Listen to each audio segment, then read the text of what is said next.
What's going on, guys? Horseplay's back again. I made this video earlier, but I was on my cell phone and it did it in a weird aspect ratio and I didn't like it. So let's go over this one more time. So yesterday I went to the junkyard. I've been scoping out this Mustang on the LKQ site, seen all these parts I wanted. I was so happy. I brought my camera. I was going to record it. I get there. Really people? Can't fly somewhere else? I'm doing a video.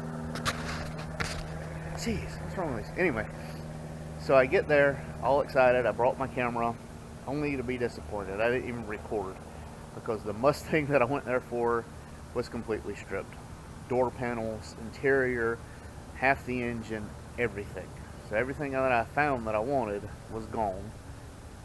90% of the stuff that I didn't even care about was gone.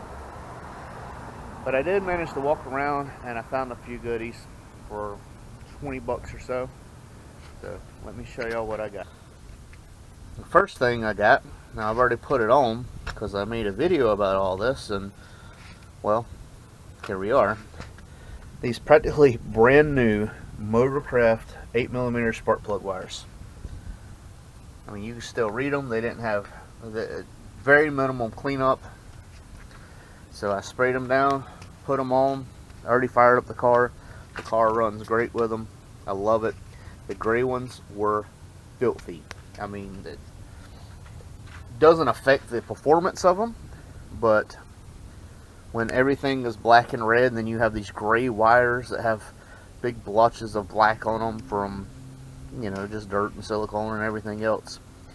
It's an eyesore for me.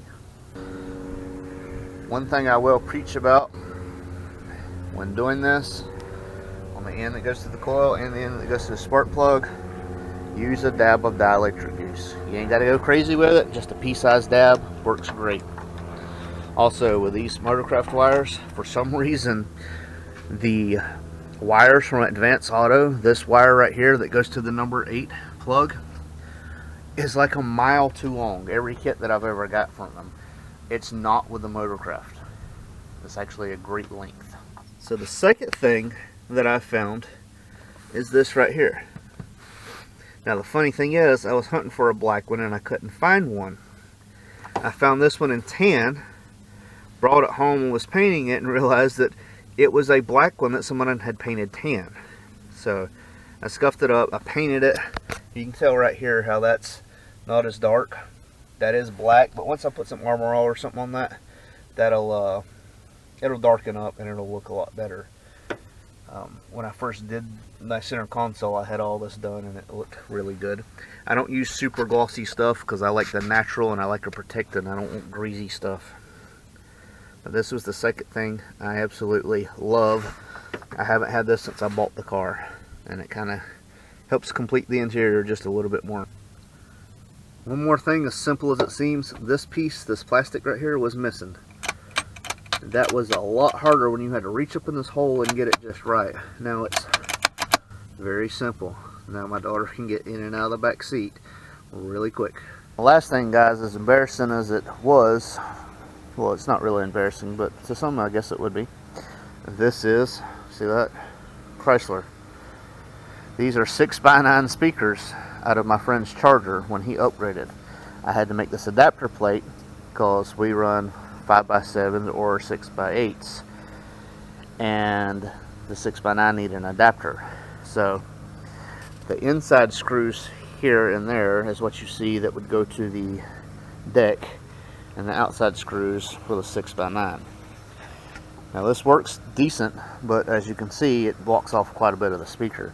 Also, the speakers dropped that much lower. Let me show you what I found. Pretty much brand new Polk Audio speakers. Now, the one thing I will gripe about is not the speaker's fault, it's the previous owner's fault, who he-man that on there and broke that off as far as it being on the tab, but it still works great there. This side, both of them are broke, but I got them taped up and make sure it didn't fall, so they sound awesome. I don't have any sound on my jump drive right now that is not copyrighted, but trust me, they sound way better. One thing that really griped me when I looked up reviews on them speakers is people complaining that they didn't do bass very well. It's a mid and high speaker. It is not a low speaker. That's what subs are for. That's why I have a subwoofer. Now my setup is an HTX4 Wet Sounds amp that is a marine amp.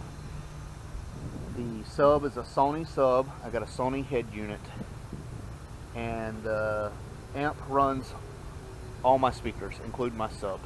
I don't remember the wattage of the sub or anything like that, but it does what I want it to do. Most people are bass heads. They like to go crazy with the bass. I want just a little bit of thump. Now there are certain songs that I'll admit it rattles pretty good, and even my wife has to turn it down. I've had a lot of compliments on it, so gotta say, the whole system I might have $45 into it, and it has been phenomenal. Now that I got the wires done, I got that panel done, I got the audio. The front speakers are Rockford Fosgate, the rear are now the Polk Audio. Might be mismatched, but they work great. Got these in the mail. These are the Festoon, however you say it. They're LEDs for the dome. Now, with the cover off, these are super bright. They are way brighter than I ever imagined. Way brighter than the halogen. But for some reason, with that cover on, with that red tape that I put over it to make it a red dome, it's not any brighter. I don't know how that works out. I don't know how they're so bright, but it won't penetrate that more than that halogen did. But I got a whole pack for $5. Really can't beat that. I'm sure I got plenty of friends that need some interior lights. I'll hook them up. You know, that one was worth $5 for me. But these do have a lot less draw on them than a halogen. They don't get hot like a halogen, so there's always a bonus to switching the LEDs there. So guys, pretty much for I think it was $22, I got a set of $100 spark plug wires. Has plenty of life, practically brand new. Like I said, they didn't have smudges or dirt or anything on them. Looked like all these parts was put on, something happened to the car, and he sold it to the salvage yard.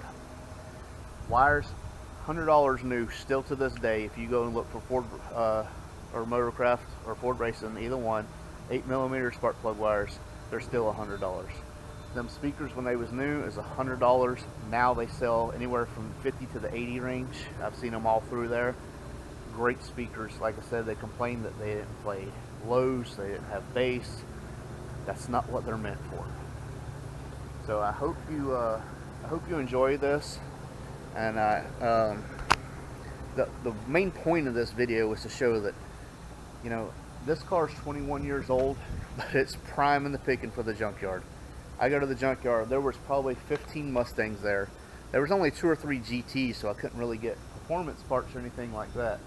The one I was going to get had upgraded coil packs and everything, and that, like I said, that car was stripped down to the bare. So 21 years old, I go there, there's 14 or so Mustangs. I can get fenders, I can get anything I pretty much need, providing I have the time and money. And LKQ is not that expensive. They have a return policy. If them speakers wouldn't have worked, I could have brought them back. Any issue with them spark plug wires, I could bring them back. No issue there at all. Second of all, with it being the age it is, my friend just got a 71, 72 Pontiac GTO. You're not going to see them in the salvage yard. His brother has a 14 C7. You're not going to see any Corvettes that new in the junkyard where you can just go and pick parts like that. I love the fact that I can go and just have a day of just picking them. There's always somebody trying to interrupt my videos. Airplanes, and this dude's on a Indo bike. It's like a street legal dirt bike. Pointless. I bet he's a biker though. He's probably hardcore in a biker gang. It is Bike Week coming up here in Daytona, so hope you get some footage of that. Anyway guys, I know I'm rambling at this point. Thank you for watching. This is a short little video. Like I said, I did the installation of the wires and the speakers, and all the stuff I went through on my cell phone, and the cell phone recorded in some crazy aspect ratio that when I tried to put it in the editor, the video was sideways. When I straightened that out, it was small and blurry. So this is what you're getting now. Thank y'all for watching. Hope y'all enjoyed. This is Horseplay. I won't turn around, I done made it this far. Look back now, that wouldn't be too smart. Shoot for the stars even when it gets hard. Put my faith in the Lord with these 16 bars. I won't turn around, I done made it this far. Look back now, that wouldn't be too smart. Shoot for the stars even when it gets hard. Put my faith in the Lord with these 16 bars. I won't turn around, I won't turn around. No matter how far I go, I'll never come back.